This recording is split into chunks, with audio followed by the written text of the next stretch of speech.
failures because nobody likes Macron, nobody likes Merz, nobody likes even if we go in the UK, nobody likes even if we go in even the political class, which is built on failures, on people who are failures, because nobody likes Macron, nobody likes Merz, nobody likes Zagami with us once again, best-selling author. It seems like every time you come on my show, your books go bestseller again. It's like, it's great. Yeah, absolutely. This book, it's going very well. I guess we are living now at the center of this whole Epstein drama. And so there is a lot of controversy surrounding it. And we have a deadline, which is approaching the 19th of December. So let's see if it's a nothing burger or we're going to have a lot of stuff which is redacted or what. Let's see. It's definitely interesting to see, by the way, the few photos which have been published show a Steve Bannon highly compromised to plan Venezuela. And so it's coming to a head. Now, I don't think it's just going to be Venezuela. I think it'll be Colombia. I think it will be Mexico, probably Brazil, because that's where all the drug trafficking is coming from. And it's gonna engulf a lot of those countries. Yeah, and we know that, of course, this is gonna make happy the military-industrial complex in this never-ending necessity for continuous warfare. Yeah. But the fact is that we are also a bankrupt country which doesn't need another war. So it's pretty upsetting. However, we have outlined a few of today's subjects. We have, of course, the Mamdani trans rabbi. Everybody's talking about, that I've been discussing this trans rabbi for a long time, because it is really part of what I described in this book, a part of this reformulating Judaism in the light of more progressive doctrines. Now, a lot of people think that we can find those progressive doctrines only on so-called Reform Judaism, which, by the way, covers nearly 80% of the synagogues in this country. But this guy here is actually the product of Reconstructionist Judaism. Now, there are so many of these different forms of Judaism that gets confusing. However, the guy has an Orthodox background. He was very much a traditional Orthodox Hasidic rabbi until he understood he no longer wanted to be married, and he suddenly wanted to be a woman. And then he went into this form of Judaism which embraces now even transsexual rabbis or women rabbis, which are, of course, also embraced by Reform Judaism.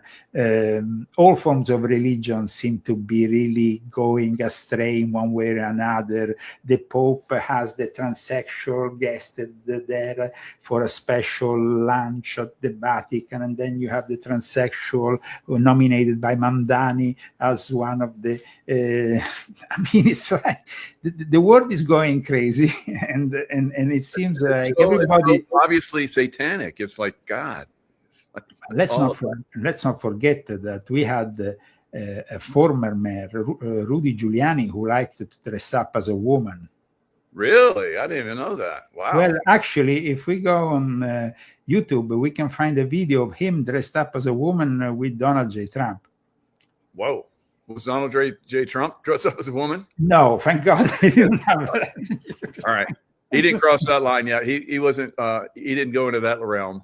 No. There's a lot of criticism that we can move against Trump at the moment, but we can never say that he wasn't really always somebody who liked fine women. And so, I mean, even the photos that are coming out of the Jeffrey Epstein estate or archives are indicating that. Thanks God. Yeah, I've had a lot of people that told me Rudy Giuliani is a very bad alcoholic, really, really bad. Well, I mean, we always had this J. Edgar Hoover. I mean, there is some very particular figures in America that seem to have had some kind of, J. Edgar Hoover liked to dress up in drag. That's right. Yep. And had a male partner. So yes. Now, we don't really still know the whole story about Bubba, but we leave that aside. In any case, Bob or whatever they want to call it. And now, let's move further from these trans highlights, which seem to have been compromised at the beginning of our show. But because Mamdani is about Islamo-communism, Islamo-wokeism. It's a reality that, as you know, exists only in the West, because if a guy like Mamdani was proposing these things in the Middle East, he would be beheaded together with everybody else in his council. Now, absolutely, it's quite incredible, not that people don't understand that there is an incoherence here that unites the left and Islam in spreading their tentacles here in this country. However, the thing is that Islam is spreading their tentacles even with the Republican Party. Let's not forget that Trump just not so long ago put a red carpet for a president of Syria who is a former terrorist, and now we have ISIS suddenly on the attack, killing American soldiers in Syria. Guys, I mean, come on. I just indicate at this point, volume 10 of my confessions, which will explain you that this is a charade, and that if they are taking out of the closet, if we want to then still stay with this kind of language, the whole ISIS thing, ISIS was created by Barack Hussein Obama. We had people like McCain, Clinton. I mean, why suddenly we have this ISIS necessity? Is it because we need to have some kind of strategy of attention on that subject rather than another subject? Is it like they can fade the interest from one thing to the other? Like, okay, we have just taken a tank full of oil from Venezuela, but then we suddenly had the revelation this week made by an American congressman that maybe Venezuela has Russian nukes. That will make Trump jump on his seat and say, okay, we can't move war against a country that has Russian nukes. So at that point, we have to fade the interest on one thing and rise it on another. It's like interest. It's quite interesting to see how the big brother works on top of us, on the strategy of attention and tension. I would say that in Europe, they are now pushing towards a strategy of constant tension with what is happening with Russia, with what is happening with NATO, with what is happening with having to refinance NATO and refinance the politics of the military industrial complex in Europe. Because up until now, as you know, before Trump, it was all on us Americans to support the defense of Europe. Suddenly things have changed, but you can't convince 500 million individuals with some kind of radical brainwashing on a massive scale. We need those weapons. I mean, Europe is is also a place on the verge of bankruptcy. With they don't have after they abandoned the fossil fuels from Russia, Germany is really having a lot of problems. Germany is the heart economically, industrially of Europe, and it's sinking more and more towards a stage which we have not seen since 1939. Now we know exactly what happened in 1939. It was the invasion of Poland at the beginning of the Second World War. So I hope that we're not, pushing towards that direction. Now, it's also true that Germany, continuing this idea they can eventually move military to defend Europe with others win, the reality is that Germany is fueled with LGBTQ people that don't have any idea. I mean, if we go back in time, the creation of the Wehrmacht, of the forces that made the Second World War initially go in favor of Germany, was because you had a formation of years of Hitlerjugend, of preparation of these Germans who thought they were the superior race. Now, if you go to Germany, you find a bunch of people who are confused about their own sexuality, let alone the race. And I don't think they will make a great army in defense towards instead the Russians, who are very compact and very ideally very united. You know how important it is in the military to have a unified object, a mission. Yep. Europe doesn't have that unification. The ideologies are buried, but also, like I said, today Germany is not the Germany of the 1930s. It's not the Germany of the 1920s. It's a Germany that is having a lot of problems. It's a Germany that was forced into welcoming 1 million Syrians because of Angela Merkel, and that cost her a political position, but also invaded Germany with Islamic people that don't integrate most times. And so it creates more and more problems, aside from, of course, collapsing the very system Germany was built upon. Well, really all of Europe has taken in the Islamic, and London and all these. Now Trump is basically going against them. Remember when Trump came in the first time? I think less than a year after he came in, he killed al-Baghdadi, who is the leader of ISIS in Iraq, and that was huge. So now it looks like we're back at it again. Where but the thing is, Trump said to us that ISIS was finished, and now suddenly ISIS is actually manifesting again, but is manifesting in Syria, where you have positioned yourself a president who knows those people from his own personal background, and Al-Assad instead is playing video games in Russia. That's what he's doing most of the time. They said that the guy. So I mean, you have some good intel. No, but it's quite incredible. For Al-Assad, at times he's in Moscow, at times he goes out some, but he's really not doing anything. Now, 2 U.S. soldiers and a civilians killed, several more wounded in central Syria in this ambush. It seems really weird what it stands for, this whole thing. Then I want to tell one thing. I'm not happy about laying the red carpet for Mandani in the White House. I thought that was disgraceful. I thought that Trump will pay politically the price for doing that. And in fact, now who is the main opposer to the ICE policies of Donald J. Trump? And who is showing actually a video on how and promoting even an app again. And Mandani suggests the New York police may arrest ICE agents enforcing federal law. Trump, you let that guy in the White House, and you had good words for that guy. I would have arrested him on the spot. I know, right? I think it's maybe a setup. He's letting him, like a fish. He's letting him run. He's going to like yank the line, and so we'll see.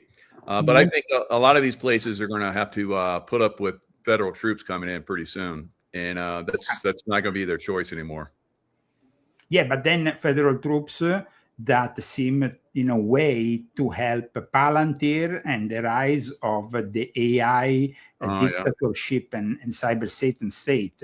So it's like just recently we had Trump signing an executive order. Now we don't know if this executive order will then not be contested. Probably the majority of states will appeal it. But however, that executive order wants to control federally the AI. Now, we know that the Republicans have never pushed for anything that wasn't, liberation from federal control. Now, suddenly, we have Trump promoting federal control. So, a little bit of a disappointment there, because we know that Peter Thiel is probably way too close to Trump and the whole dark enlightenment lobby, which included, by the way, Steve Bannon, who seems to be, at the moment, I don't have any good words for Steve Bannon, because I think that it's pretty clear that this guy has betrayed everybody. And the guy was there trying to help Jeffrey Epstein clean up his image. No, that is not something that I can agree on in any way, shape, or form. Now, another topic of today is, of course, the House's satanic child sex ring, which has been discussed for a brief time by the media, but now seems to be gone in oblivion. Once again, nobody seems to want to discuss what happened in Australia. There was basically 4 men were charged in Australia, and 4 Australians that were involved with an international satanic child sex abuse material ring.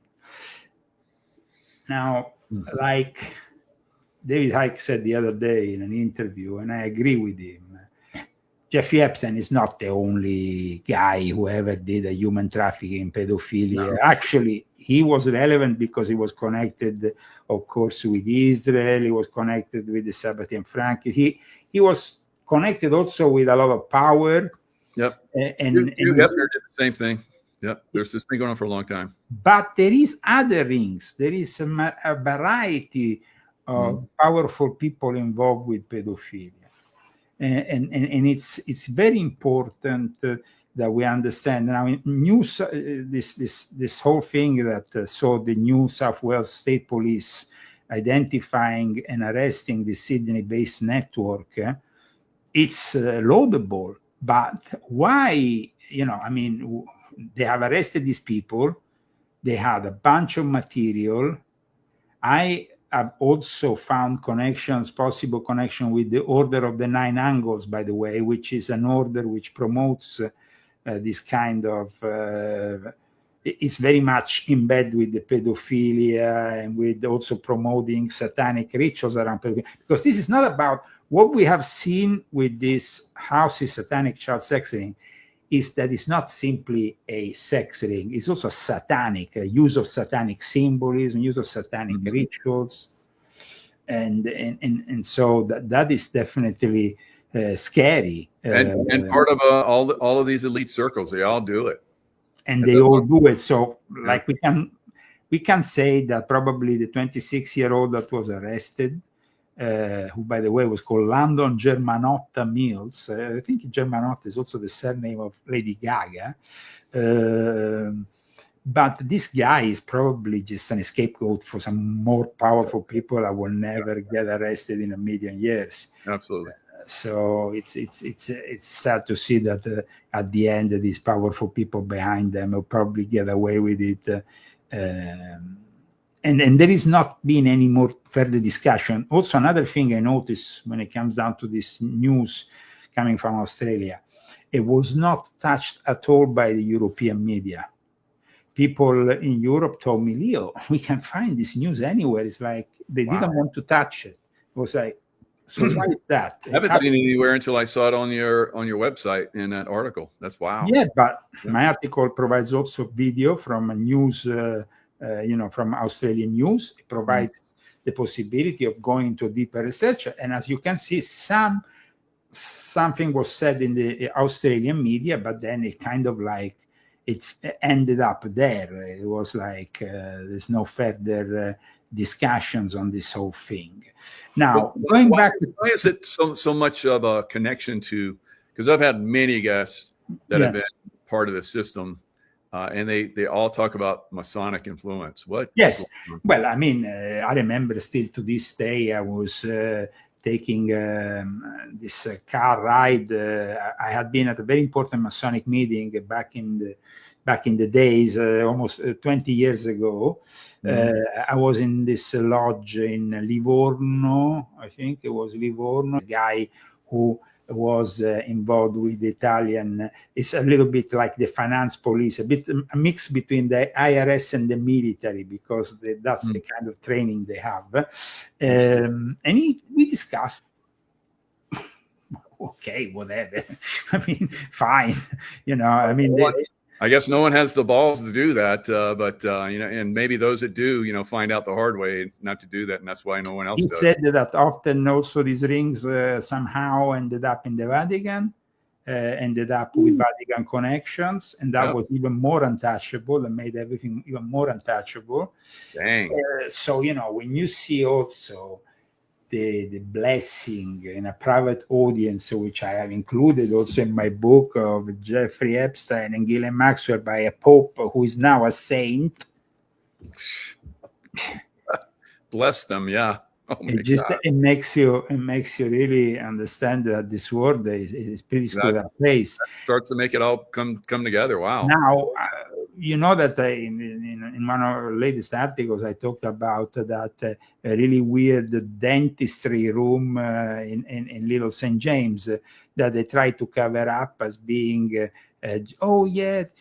Jeffrey Epstein built this room for one of the girls who was studying dentistry. Yeah, sure. But does that mean you have to have the most creepy masks hanging from the walls of Adolf Hitler? Crazy. Yeah. I mean, and it said that maybe this room was also used for abortions, by the way, not only for the dentist. Oh my God.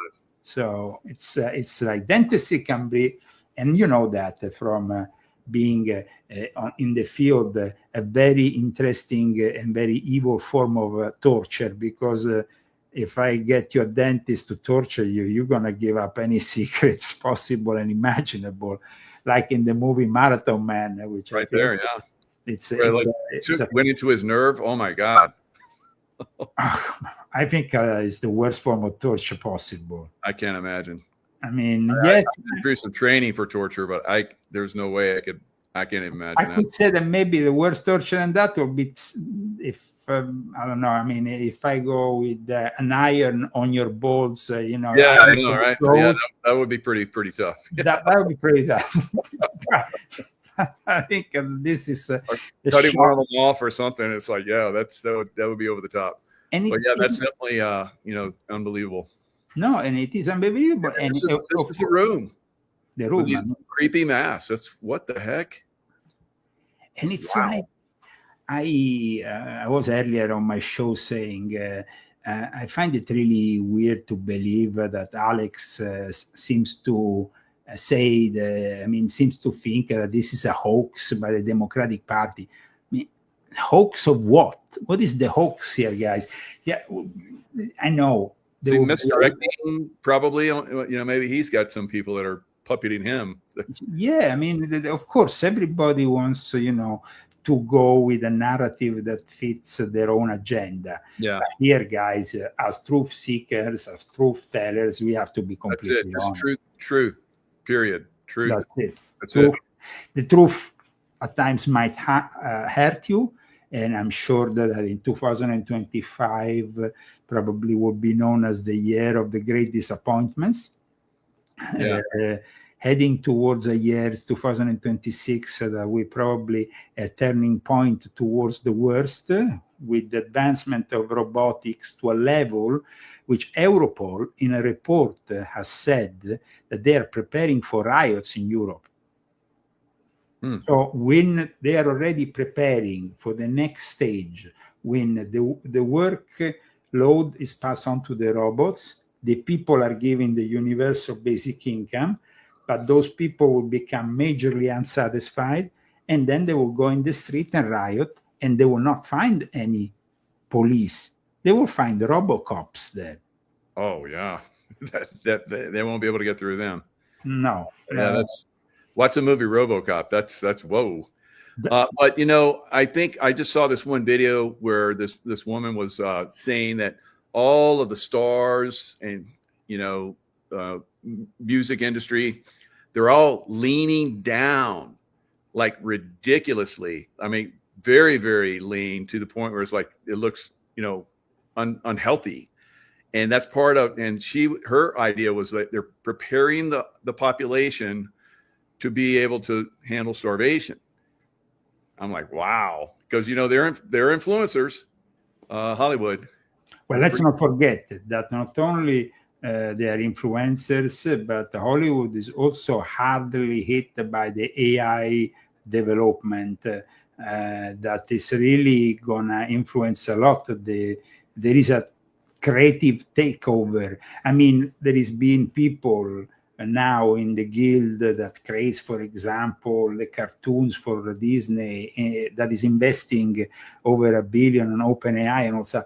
that they are, pointing out the fact that OpenAI, just as any other form of artificial intelligence, takes from what was done creatively by human people, but then doesn't recognize necessarily what these people have done when they develop the ultimate product. So you are going to have a lot of new products generated by the AI, but you're going to have those guys who originally were the content creators, if you want to call them this way, never recognized and never paid for that.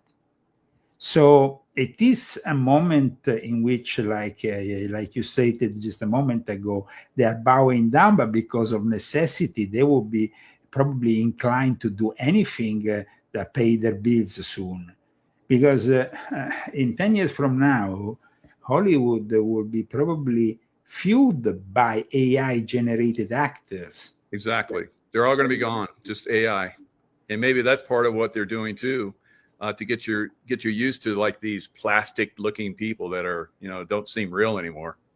Yeah, well, definitely it doesn't make sense to use plastic-looking people, especially in medieval movies based on medieval times, or times in which, of course, there was no plastic surgery, so it makes it ridiculous. When I see a Netflix series where everybody is kind of injected to the extreme of looking ridiculous, it doesn't make any sense because it doesn't respect the historical context, but having said that, I think you've been talking about this for quite some time, all the way back to I was just looking through the books. I turned Volume 8, for example, Volume 7. Volume 8. You're even talking about it. Confession of Illuminati, volume not 666, but Occult Roots of the Great Reset. Nope, you're right. In Volume 8, I focus, let's say, on how Hollywood is being taken over by the AI and how the directives came directly from Davos and from the Great Reset.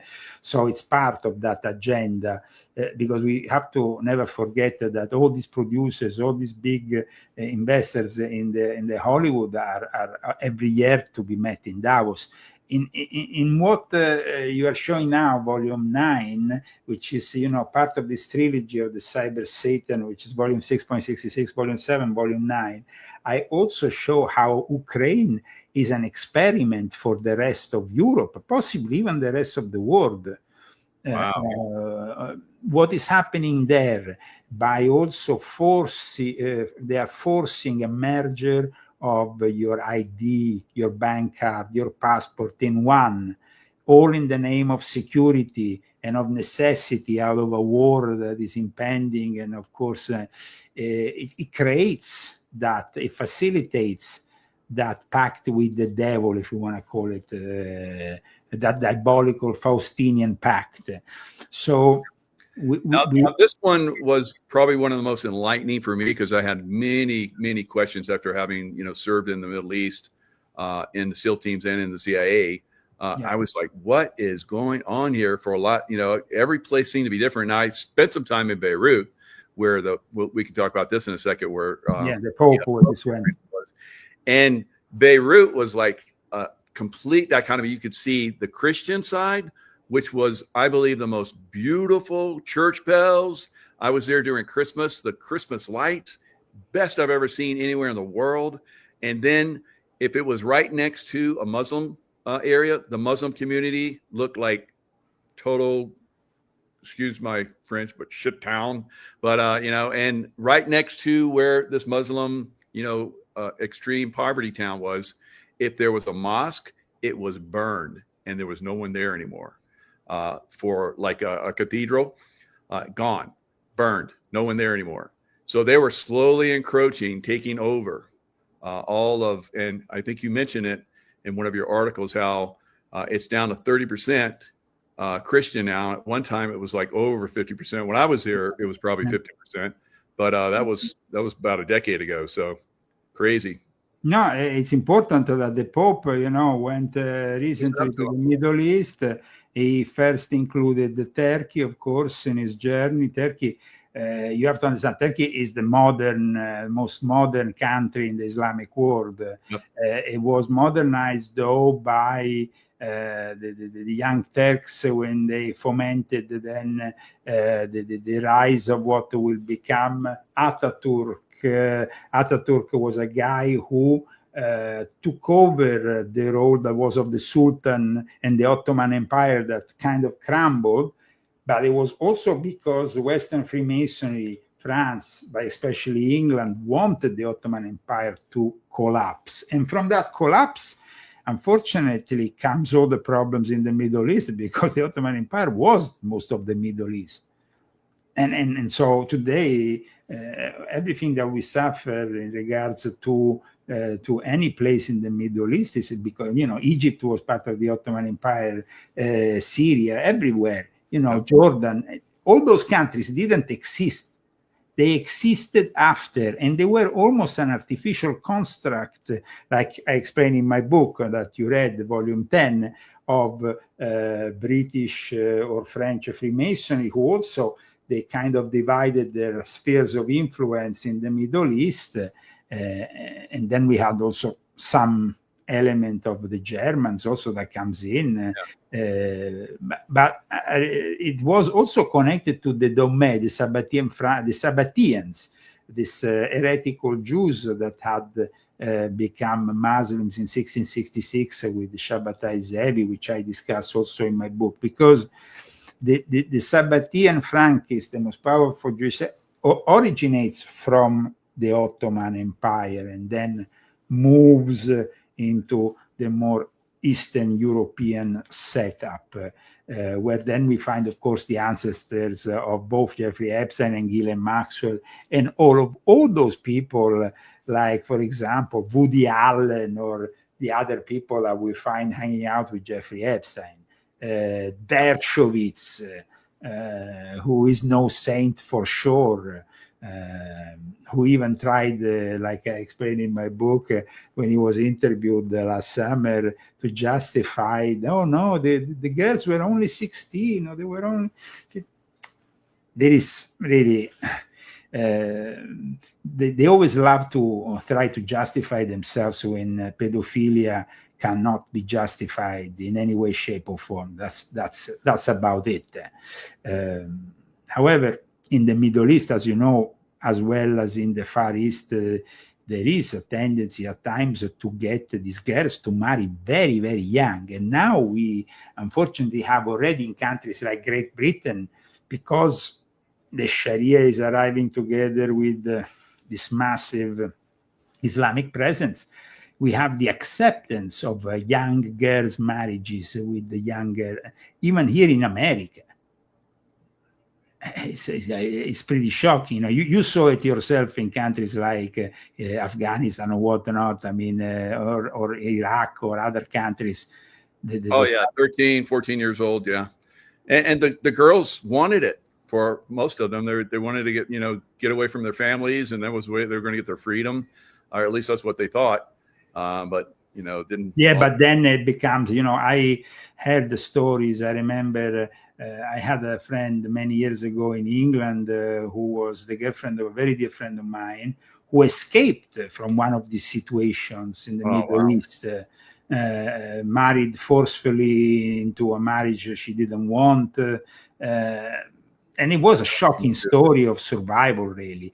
Now, you showed the image of the mausoleum of Ataturk. It's very important that people understand what the Pope was doing there, because the Pope, the first thing he did was to homage Mustafa Kemal Ataturk. Now, Mustafa Kemal Ataturk is no saint. He wasn't actually even a Muslim, to tell you the truth, because he was a Dommeh. He was actually himself a crypto-Jewish part of this. That's one of the accusations that often resurface even in the Turkish media. But Ataturk is an untouchable figure in Turkey. You can't criticize Ataturk. You will be arrested. Still to this day, you will be arrested. Now, Ataturk took over the power of Turkey in a very simple way. He invited the most powerful imams in Turkey on the Orient Express, beautiful train, that arrived until Istanbul, famous train. He put them all there. He bring 200 prostitutes, and then he blackmailed them for the rest of their career. So I mean, that was the very pragmatic way that Ataturk saw the use of religion. Ataturk was a Freemason. He had been initiated in Thessaloniki. I explained that in this article. So why does a pope go and pay homage to a Freemason the first thing he does when he arrives in a Muslim country? I mean, makes absolutely no sense. Now, the only other country that has a significant Masonic presence to this day is Lebanon. So he goes from Turkey, who has a very significant Masonic presence, from Turkey to Lebanon, from a Turkey which has both forms of traditional Freemasonry connected to the United Lodge of England, as well as more progressive Freemason with the Turkish Liberal Grand Lodge, which is connected to the Grand Orient of France. But in Lebanon, I was actually in Turkey about a year and a half ago. I used to have a house in Turkey. Oh my God! Awesome. I used to have There's so much history there. I loved it. I loved the food, loved the people. They were very nice. They're very secular. They're not, extreme Muslim, which I'm not. No, they're not extreme. No, honestly, yes. But I had this at the time because my first marriage was with a Turkish woman. So I was there and near Alanya, Antalya, those areas. I had this villa back in the days, but the thing, I mean, there you are talking about rather close to the Syrian border because it's like 200 kilometers, I think, from the Syrian border, I guess, at that point. But there is an underlying belly of more radical Islamic thought, and there is also a camouflage moderate Muslim thought. It might present, it might present to you, they present themselves like moderate, but in reality they are not. I could see that because I see what was left of Christian churches, and there weren't very many. Constantinople, it was like, the capital of Christianity at one time, I think. And so all the Christian churches were walled up. They had guards, and you could tell they didn't get out of line because the Muslims would have probably burned them down, which again, I saw some burn down churches and cathedrals. Well, the thing that shocked a lot of people was that the Pope didn't really go and visit what is defined as the most important center back in the days. You have, of course, the Blue Mosque, but you have the Hagia Sophia. The Hagia Sophia, and that is they've given it back now. That's great. The unique blend of Christian Islamic histories giving it back is actually nowadays being used more as a mosque than it's gonna ever be as a church. Right across from it is a huge mosque. But as far as they let you go in and visit it, and they've but that's some plaster off the angels and Christian motifs on the walls. Let's say that it was the intent of Ataturk to secularize this whole building, to have a more kind of a museum approach. But now with Erdogan, you have a return to a more religious approach. So that's what I'm saying. They might look moderate. Yeah. But there is an underlying belly of fundamentalists that is creeping back in, as they would like to be the new Ottoman Empire, so to speak. They're supporting Hamas, They support Hamas. They support, of course, that is pretty clear. There they are very anti-Israel, and they are very much. But then you have the photo that you are showing, which is in Lebanon. Is actually the crazy thing is that the Pope passed basically in front of the headquarters of Hezbollah. Hezbollah is Shia. Now, the majority of Muslims in Turkey is Sunni, while instead in Lebanon is Shia. Yep. But also in Lebanon, you have a presence of Freemasons and of Freemasons of all the obediences and of all the traditions. Even Italian lodges were established in Lebanon because, as you know, there was a presence also of the Italian soldiers, as well as so it is a country which really tolerates Freemasonry, which at the moment is not tolerated in any other Middle Eastern country. I mean, in Egypt, officially Freemasonry is not tolerated. Or you go to, you have, of course, Freemasonry in Jordan because you have even the king of Freemasons. But oh wow, officially, even the in Morocco, I guess you have Freemasonry, which is a little bit more. But the Middle East is built, like I explained in Volume 10 of my Confessions, on a belief that Freemasonry is inherently Zionist and connected to Israel, and so for that reason is always being persecuted. Now, how true is that accusation? We could discuss it and debate it.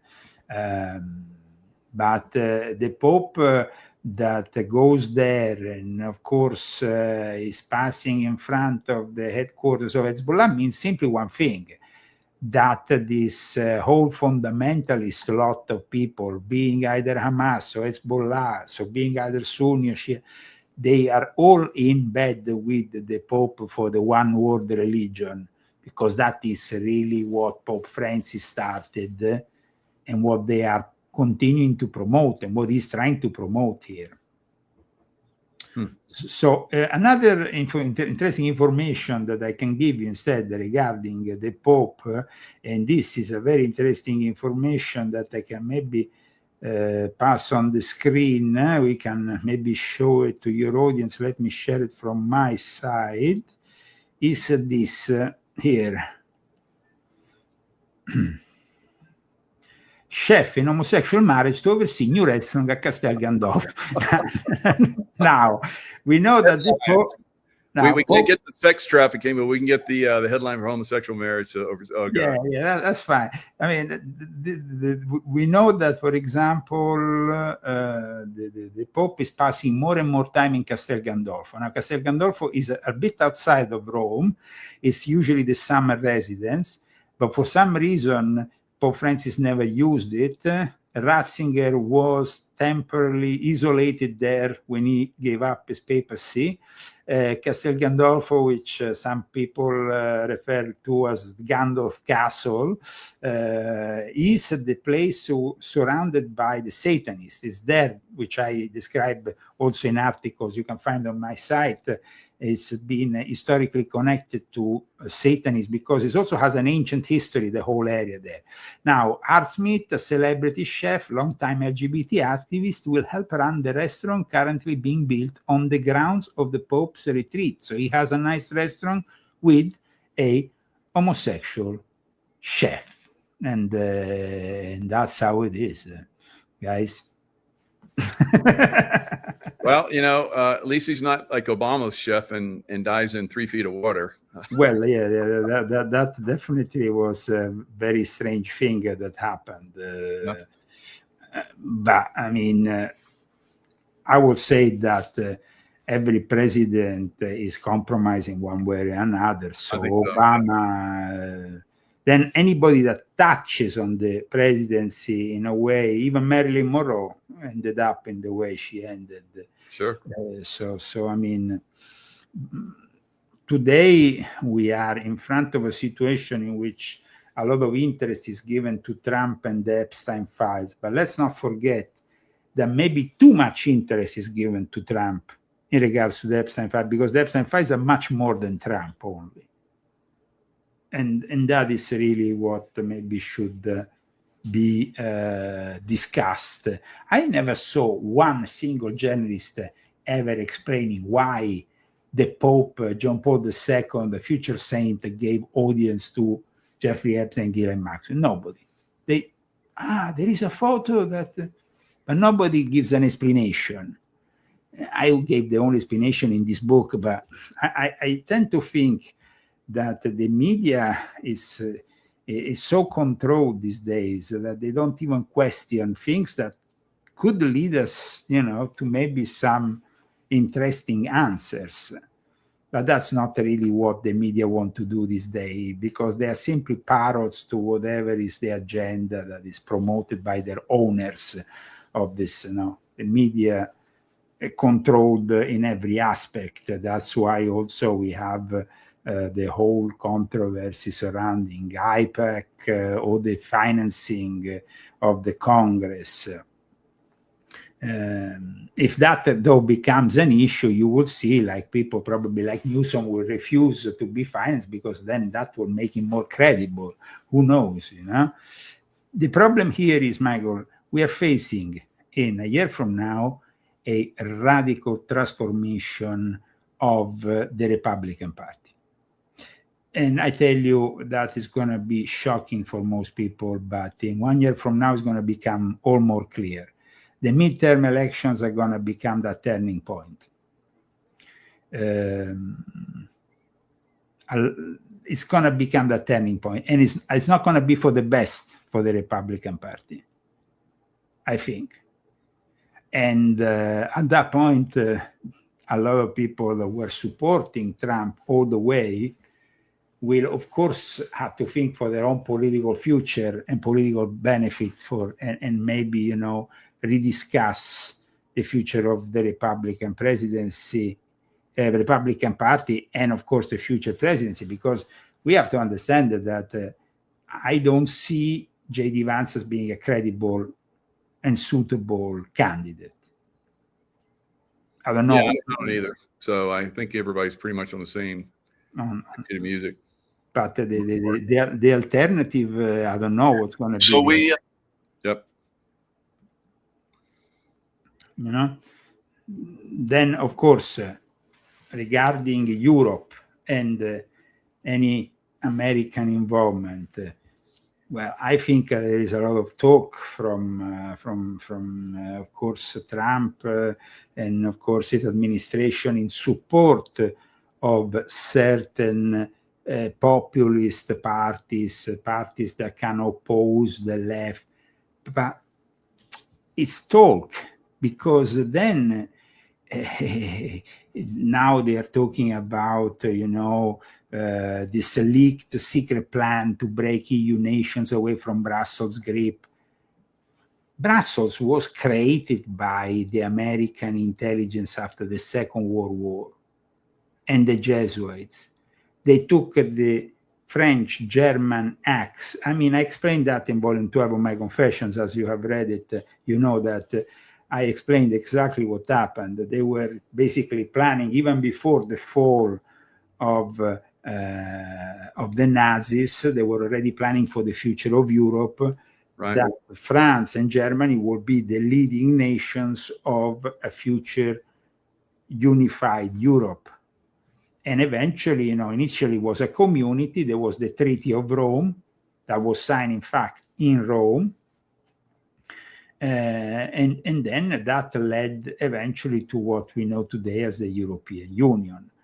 But the European Union, then it was also possible thanks to the Bilderberg Club. That also was helped in constructing the Bilderberg Club, but there was also a massive help by the US intelligence. So the fact that Trump will move against Brussels is laughable, because it's us Americans who have created Brussels and the European Union. Yeah. So the European Union is probably going to fall apart, and NATO is on its death legs, I think. But they're still pushing for war, and I don't know if it's going to fall apart, because if we have a military industrial complex here that right, keeps on selling weapons to them, it doesn't have any interest in getting them to fall apart. Why? Falling apart would mean coming under the control of China or Russia, and they will be the ones selling them their defense weapons. Good point. So I think that there is a lot of talk, a lot of points that are made out of the necessity of propaganda, the Trump administration wants to show, that the national security strategy is towards, defending the traditional Europe. But guys, let me be very sincere, on a personal point of view here. I had to flee Europe in 2019. I asked, after Trump was elected, the help of the American ambassador in Rome, and no help was ever received. I asked them for help after I was the victim of that persecution, political, of freedom of speech that they claim to be defending. I was the president of Italians for Trump, guys. I got here in America in 2019 during the first Trump presidency, also with the help of the Republican Party. I managed to get the right lawyers to finally get my green card, and now I'm an American citizen. So I don't understand here. What is the problem? Why, Leo? When I saw that this is a charade, when I saw the documents that I finally are in my hands, where I saw Italian generals of the Carabinieri trying to hunt me down through the DOJ here in America. Of course, the DOJ didn't give any permission. But the European police, the Schengen police, through what is known as Sirene, which is an authority that works for the whole of Schengen area, is after me since 2020. So it's telling too many truths. They don't like it. They don't like it. Absolutely. They don't like it. They don't like it because, it's not like small people moving against you. These are big people. When you have a general, moving to try to... well, you have a very big following in Europe. I still have a following. Royalty behind you. It's like that's one of the reasons probably why I have following in various. Let's say that I still have friends and following in Italy, but also friends and supporters in other parts of Europe. Nice. But people need to understand here that there is not really any intention to wage war against these technocrats, because if America wanted to wage war against these technocrats, they have the means to do it, and they're not doing it. So Europe is... What do you think about this, Leo? This came out today. Belarus frees opposition figures as U.S. lifts some sanctions. So it sounds like they're moving in the direction of normalizing relations with the U.S. normalizing relations. But because Belarus is basically Vladimir Putin, and so Putin is trying to normalize relations with America. We heard it recently. It's been quite outspoken about the fact that he wants to normalize relations with America, even if Europe is completely contrary to that. So the thing is, I understand that publicly Trump is saying certain things regarding Europe. Okay, let's see if what he says then becomes facts. Mm-hmm. Because here we are really talking about a lot of speculation. But when you say that you are endorsing Giorgia Meloni in Italy, Giorgia Meloni is a fake conservative.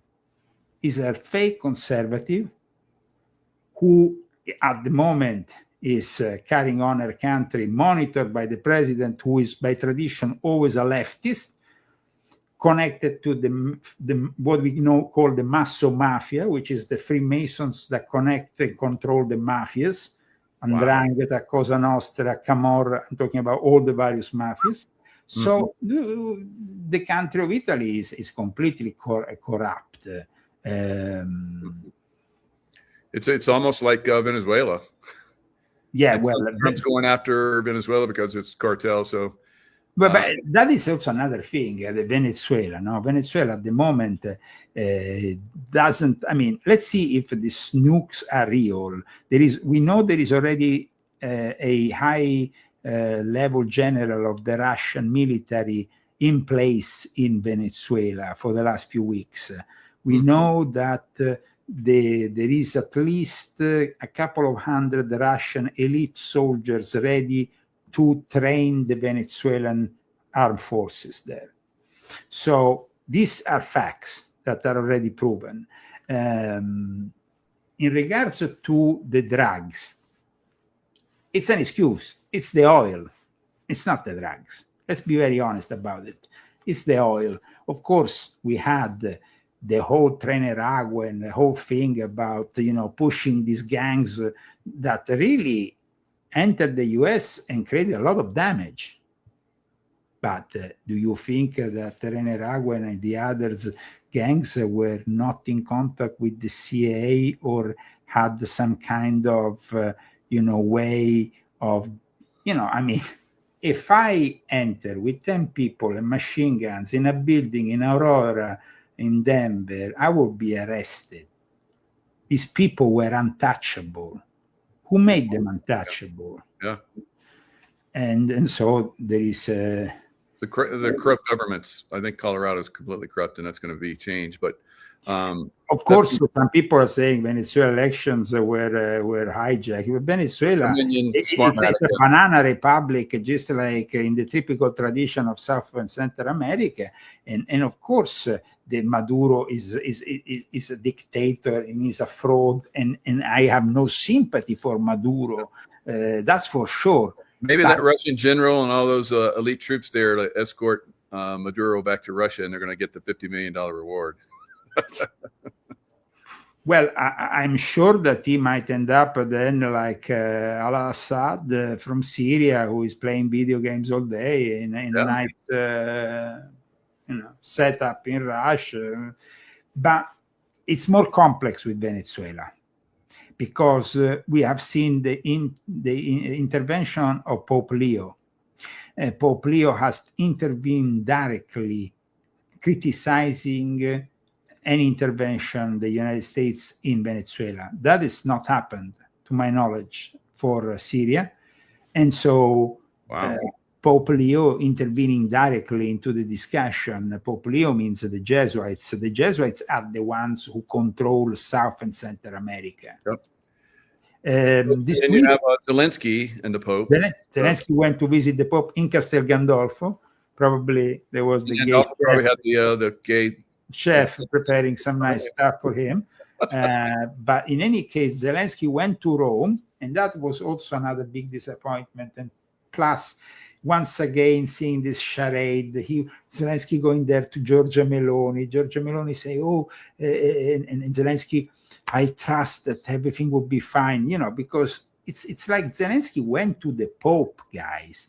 Zelensky is waging war against Russia on behalf of the Pope. Now, this might seem shocking for a lot of people, but if you read the volume 9 of my Confessions and read the whole history of Ukraine, that is not so shocking, because Ukraine has been artificially constructed as being a national identity since the 1850s initially by secret societies affiliated with Freemasonry, the Illuminati, Germany, Poland, to create this artificial identity of a country who in reality was part of Russia and was Russia. But you see, the interest that other countries had against Russia forged and created this identity, and then it became eventually a country after the fall of the Soviet Union, because in the meantime, during the Soviet Union, the Ukrainians were recognized because, of course, of the influential Ukrainians within the Soviet Union. But having said that, the Ukrainians were always part of Russia.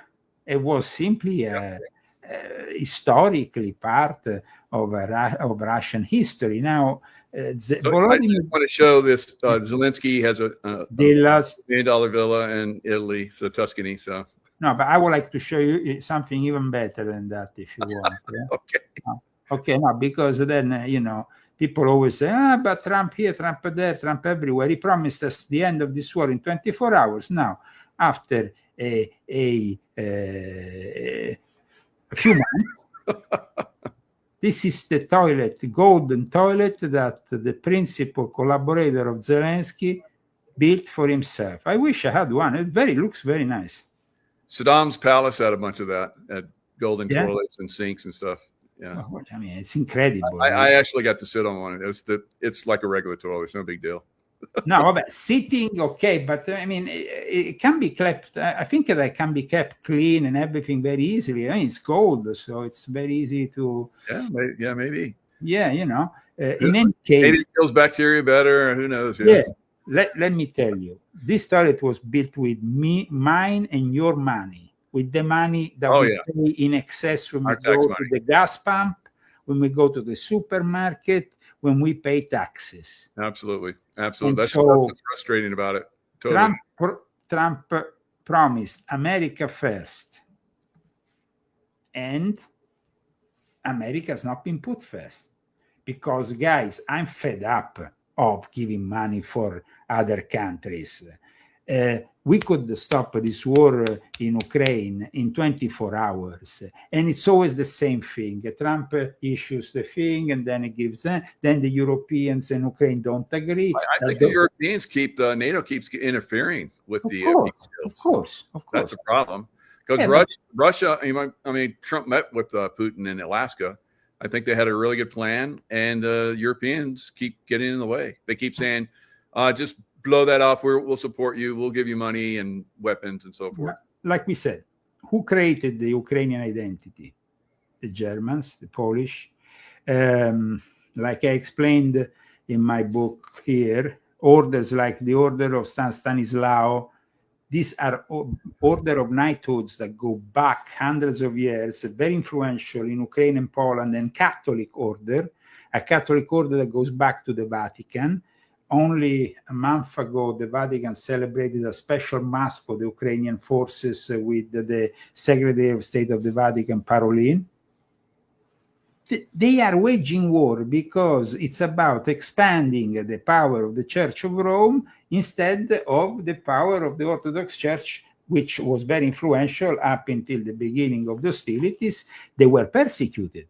The Orthodox churches were persecuted that were not under the Ukrainian approved, sanctioned, patriarch, whoever that is. It's always about the control of also the religion. This is also a religious war. It's not only, So Zelensky goes to the Pope. Involved, Yeah, and so Zelensky, how many times did Zelensky go to the Pope? Zelensky has already gone to the Pope in the summer. Has gone to the Pope other times. I mean, maybe I don't know how many times. I should count how many times Zelensky went to the Pope. But the amount of times that Zelensky goes to the Pope demonstrates he's taking his marching orders from the Pope. And it's a Pope that is in no way friendly to Donald J. Trump, because, of course, it's the Jesuits behind Leo XIV. It was the Jesuit Pope who, since 2023, prepared this gentleman to become Pope. And who is the only guy who told us the name of this Pope before he was elected? Question, Michael. The only American journalist / MAGA influencer who said the name? Steve Bannon. Wow. And we go back to Epstein and we go back to the whole show. Yep. So it's like, I think that if Russia, and I think that's their intent, I think they will actually take Odessa, the port, because Europe does not want Odessa taken. They've even said the difficulty there. But if they take Odessa, that's the end for Ukraine. Then Europe has to. But I tell you why they're not going to take it. Okay. I'll tell you why. And I explain a little bit about in volume 9. Odessa is the headquarters of the Grand Master of Ukrainian Freemasonry. He and the rest of the Ukrainian Freemasons are very influential. They have already had hostilities with Russian Freemasonry about it and stuff. But I don't think that in the end the Russians want to go into Odessa, because it's about, when it's Freemasonry and we're talking about, it's another situation that prevails. Yeah. So they could have taken Odessa if they wanted. I think up until now they had many opportunities. They bombed Odessa in various moments, and it is historically like over the last couple of days have been bombing Odessa quite severely. The people of Odessa are like, the press gangs that are, forcing people. They're attacking press gangs. It's I don't know. Maybe there's some kind of a push going in a certain direction there. It sounds like. Well, the push is basically the war that is manifesting here. It's a war that is going to expand into the rest of Europe. Yeah, inevitably. Another world war. You think there's going to be another world war? Well, then it depends from who we have in power on this side of the world, and if that person wants to engage, and we as people maybe need to remember that history tends to repeat itself. Initially, we were not directly involved in the Second World War. It took some time to get directly involved. And so not necessarily we might directly be involved from the beginning of the hostilities.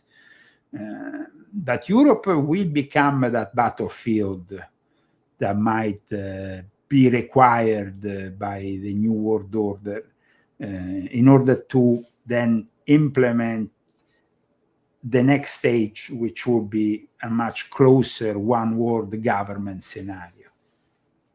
Yeah. Now, remember when we did that roundtable with Ole Demigard and Juan O'Savin? So Juan O'Savin says it's all about England. England basically still controls us economically here in the United States. What are your thoughts on that? England is very much historically waging war with Russia for over 150 years. I mean, they've been at it for a long time. They're the ones who have been pushing NATO to get involved with this hideous war from the very beginning. I tell you, I know that from people within the English armies. I mean, I know it directly. They were training the Ukrainians. They were behind the coup. They were there from the very start. Just the other day, there was actually a British soldier that was killed in Ukraine, and there has been at least 20 UK soldiers that have been killed.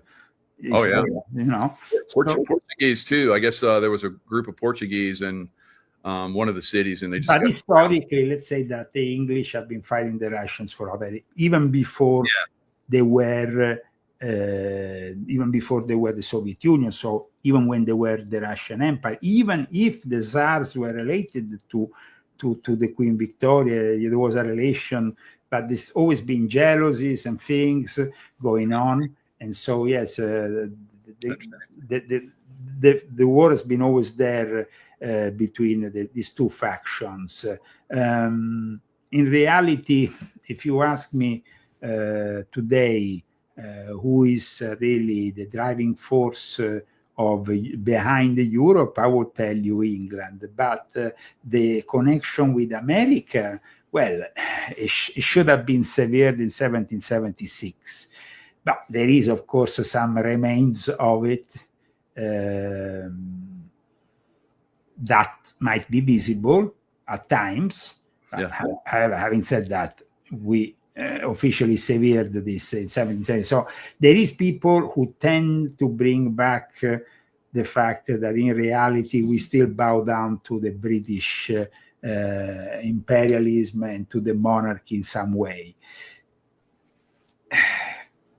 When Donald Trump went to King Charles, it didn't really serve the purpose of being contrary to that viewpoint, because I mean, we saw once again the President of America going there, the king, the whole show, blah, blah, blah. We have also walking in front of the, both times he was there, walking in front of the Queen and walking in front of the King. And, we discussed before this, going all the way back to Edward III, who started the Order of the Garter. And then the Knights Templar after that. And so Donald Trump is a Knight Templar. He has, on his mother's side, he is a Scottish heritage, which basically traces all the way back to Edward III. So Edward III started the 100-Year War, and maybe that's why he walks in front of him, because he's like he's a real deal, and they basically usurp. Well, okay, talking about the Order of the Garter, lately we had Prince Andrew, who was kicked out of the Order of the Garter just a couple weeks ago. Here. That was one, the remaining royal titles that were left to him. Because of the Epstein connection. Because always of the Epstein connection. The most the figurehead, they tried to, deflect. It's like, it's just him. It's just him. But there is one thing that very few people know. When you join British Freemasonry, like I did back in the days when I was initiated in the United Lodge of England, there is a specific passage in the ritual that says that this initiation is more than the most noble order of the Garter will ever offer you. Wow. So there is a specific passage that makes you understand that the Freemasons, which of course then in this side of the world are very influential as well as everywhere else, have a special connection. The Red Cross definitely, like, you indicate present in the Order of the Garter, is also the Red Cross of the Knights Templar. So there is definitely that, after the Knights Templars were, it was 1348 when the Order of the Garter came into power. So the Knights Templar had been dismantled officially. Some remains of the Knights Templar had moved to Scotland for protection. Right. And actually, they also inspired the birth there of another important order. But then at that point, King Edward of England felt he will take on this cross, also connecting it, of course, dedicating it to St. George, which itself is a very important and venerated saint for England. Yeah. Wow. And you're potentially connected to Trump as well. No, I mean, yes, my bloodline in Scotland, yes, we have a common ancestor with Donald J. Trump because he has this link. You gotta get you guys meeting. We have this link. But I think that the problem is that we are assisting, unfortunately, to, when I favor only the elite, but the elite based on the interest this elite can manifest. And rather than the people who voted you, I have some problems with that because I have more of a Robin Hood also element in my bloodline. No doubt about it. which I see myself more in, defending the people's interests rather than Peter Thiel or rather than some other, me too, Elon Musk or whatever, or the Saudi prince that comes there and I put him a red carpet. Now, like I explained in my book, the latest book dedicated to Jeffrey Epstein, that then there is this whole connection within the Sabbatean Frankists and the British nobility, the British royalty.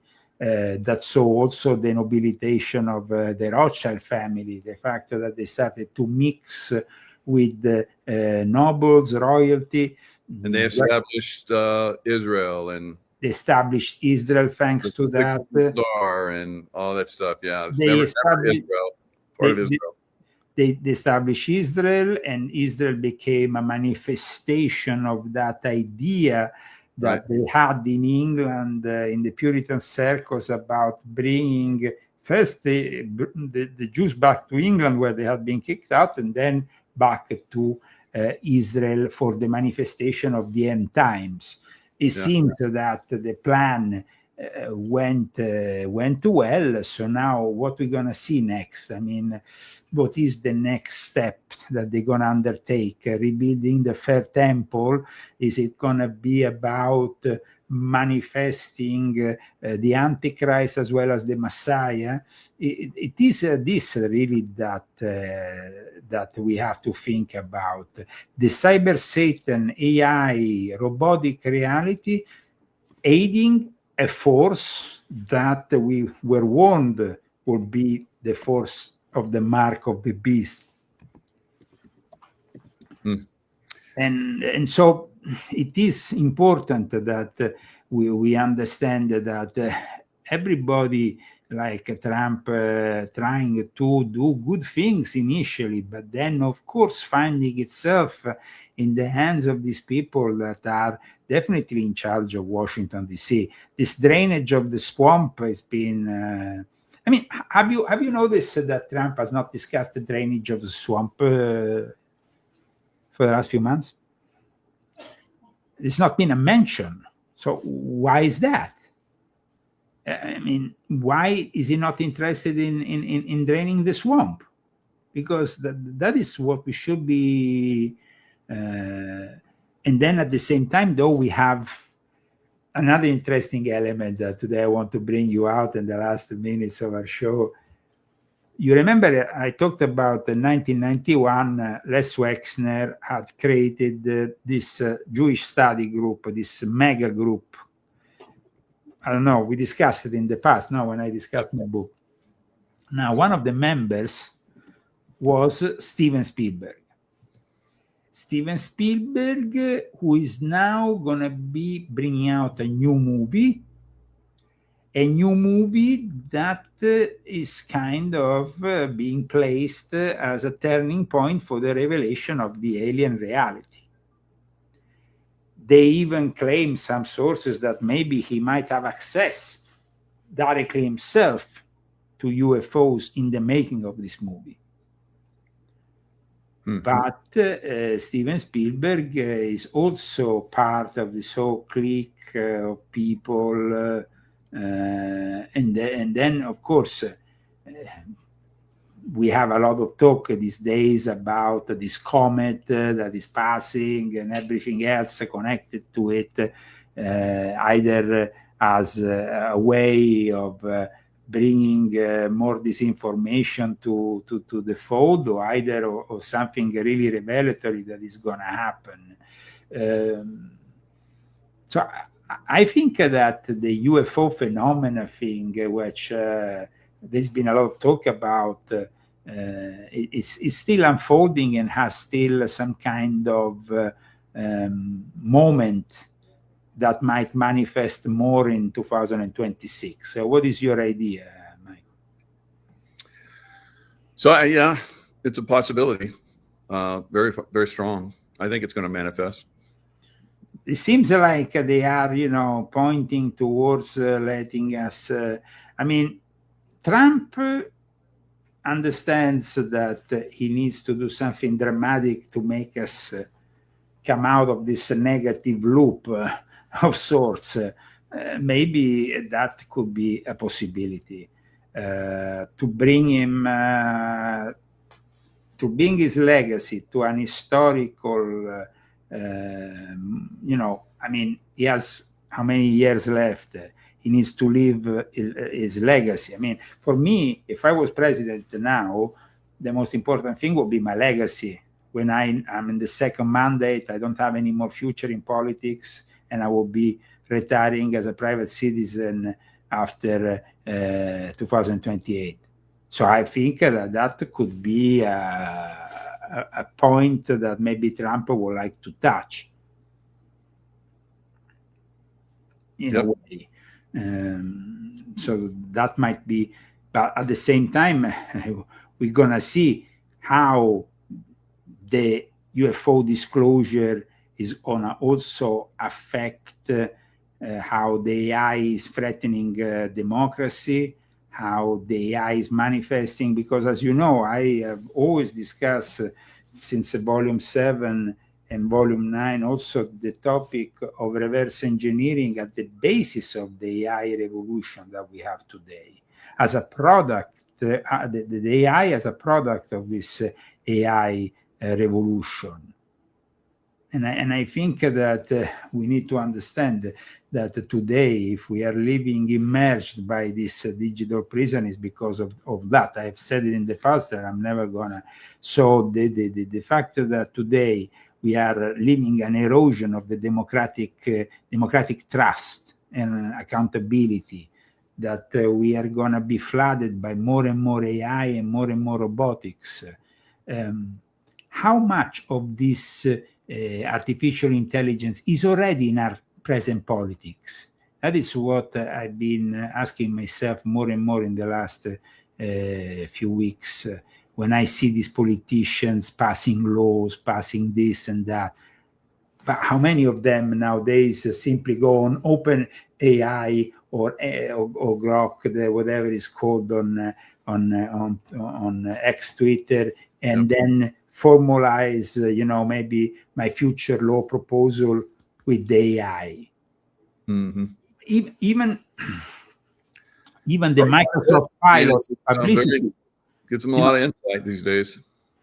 Today, when we see the Microsoft Pilot publicity on TV, we are seeing and encouraging the humans to use not their brains, but to react with the AI in their hands and saying, okay, we're going to do this, and you're going to do that. So the politician is doing that. But then that means that the AI is taking over the politics.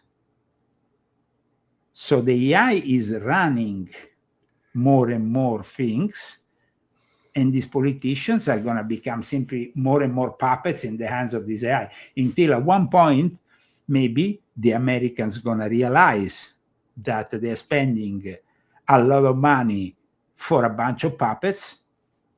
And at that point, that is going to be the moment in which they're probably going to simply say, okay, let's give our trust to a bunch of, pure council of technocrats, and that is going to become the ultimate dystopian reality of the future, where there's not going to be, 100 senators. It's going to be 10 senators. I think we might get down to that because the corruption is being exposed on a massive level with these politicians. Seems like all of them are insider trading.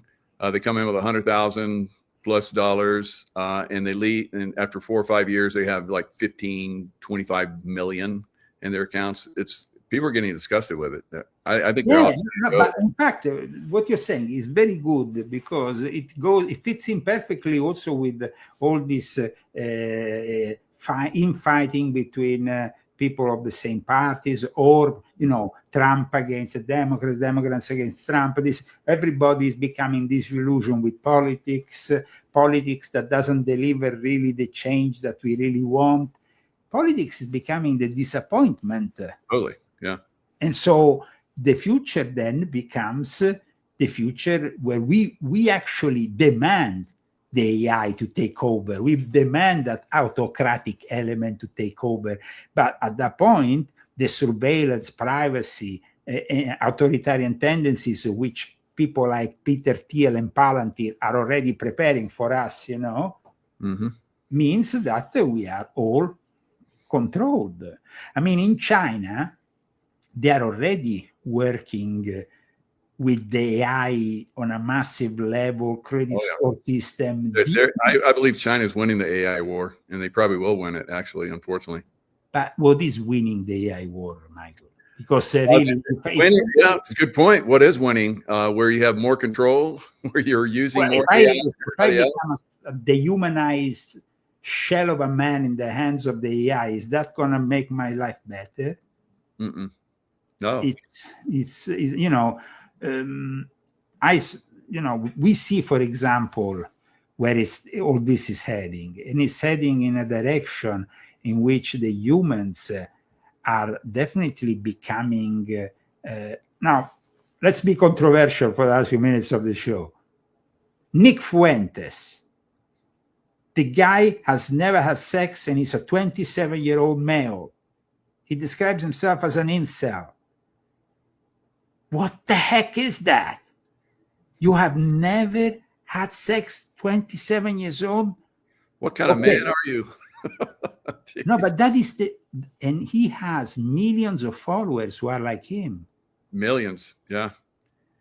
He has some good points. He's quite a conversationalist, but no, you have a good point. I mean, is that the future of so is that the future of the younger generation? It's not even like he's a human. Okay, so we will have people like him who hate women, who basically live this reality but then the children will be produced in a laboratory. You go and purchase them at the supermarket, and it becomes a society which is really something out of the worst sci-fi movie. And Oh, it's already there, Leo, in a lot of different ways. but My daughter confided to me that she's given a bunch of her eggs. She went through a very high speed program where they only select like 1% of the population, and so she was able to give all these eggs, and she got tons of money for it. And I was always wondering how she did so well, but she got so. Elite people would come in and buy those eggs because it would have her background. She has like my background, her mother's, and all that, So, and just it was pretty impressive. So people bought those eggs like crazy, so what I'm like, I'm out there like hundreds of times now. So like, what the heck? Like, well, there is also the fact that, for example, there's people who are selling their non-vaccinated sperm for a very high amount because the vaccine also should get a lot of money for that, because of course, compromise, yeah. So that is pretty far out. But I mean, the new generations are becoming less and less social in reality. Yeah. They are social in the virtual world, of course, but in the reality, they are becoming really isolated, and the pandemic has also served this purpose psychologically to completely disrupt the situation. And because the pandemic was artificially created to implement this massive psychological transformation on the youth. And there's very few youth now that even want to have babies. It's very, I mean, I look at my family and other families around me. I put this out in shows, and a lot of people responded like, yeah, we have like hardly any, of course there's some families that are like very prolific, thankfully. Well, the families are very prolific, especially are Muslim. Yeah, good point. And, I remember, and this can be the closing point I make today, Monsignor Mario Pieracci, this famous Italian media priest who was my mentor in the Catholic Church and so on, he confessed to me that the Catholic Church was calculating the amount of babies the Muslims had, and that's why they were pushing for a transformation that included Islam, because they said otherwise we would be losing our jobs and our churches were all closed down. Now, that was pretty shocking when he admitted that. It was pretty shocking for me because he admitted something that I never thought possible. I mean, here we have a Catholic priest, and so, it's not only the Pope Leo with the Islamic dance, it's the Pope Leo knowing very well that he needs to embrace Islam because Islam is the future of Europe, because they are the only ones who are making food in Europe. There we go. You said it. That's it. And that's the way it is. And they're trying to do it here in America, and President Trump is trying to get them out. So we'll see how successful that is. Or maybe that's not going to happen if you lay the red carpet to the Prince of Saudi Arabia, because and Qatar also gives you a bunch of money. Guys, let's not forget, I mean, I explained it here in Volume 10. Qatar has invested heavily on Newsmax out of all media. Wow. So interesting. That's, makes you understand that they are, I think that people have heard of Dearborn, Michigan, a place where the majority of Muslims voted in 2024 for Donald J. Trump. So, good point. Yeah. We have to be very realistic with these things, because otherwise we tend to maybe, I understand. Overgeneralize. Yeah, we can't, because I've been to Muslim countries. Yeah, they have extreme Islamists there, and they really screw things up.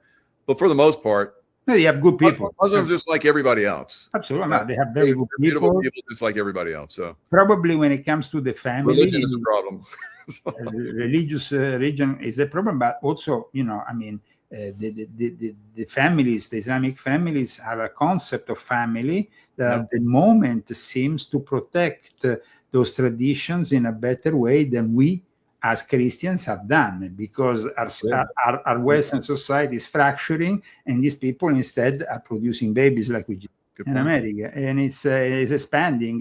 Like I said in this book, it's 6 million. Soon, in 10 years from now, it's going to be 12 million, and then you're going to have entire states of the United States of America in their hands. And you cannot stop them, because oil is their gold, and we still have a necessity for that oil. So they seem to be pretty strong. For them, oil became from the very beginning that gift from God, from Allah, that will help them expanding. And it seems that's what's happening. So thank you so much for having me on your show. It was a great chat today. Oh my God, good job. Thank you. We end up at 2025 though with a positive thought. I hope that we can, I hope our viewers will have really their dear ones next to them, and that we can share this tradition, which is primarily a Christian tradition, all together. Yes, beautiful. Well, Merry Christmas and Happy New Year, Leo. Thank you very much. Merry Christmas to you, to your wife, Tracy, and all the people who are following us, remembering that maybe 2026 is not going to be so nice on us. We can at least enjoy this 2025. And let's pray. Let's pray, because maybe the power of prayer is still... It's still very, very valuable, yeah. Very active, very possible with prayer to form and shape the reality, because our reality is shaped by our thoughts, and so our thoughts need to be positive. I know it's not been an easy year, also for you and for many of us, but we need to have a positive. Go into the shop, or if I go to the gas pump, and I continue to pay more for Zelensky's golden toilets. Take care. All the best, guys. All the best.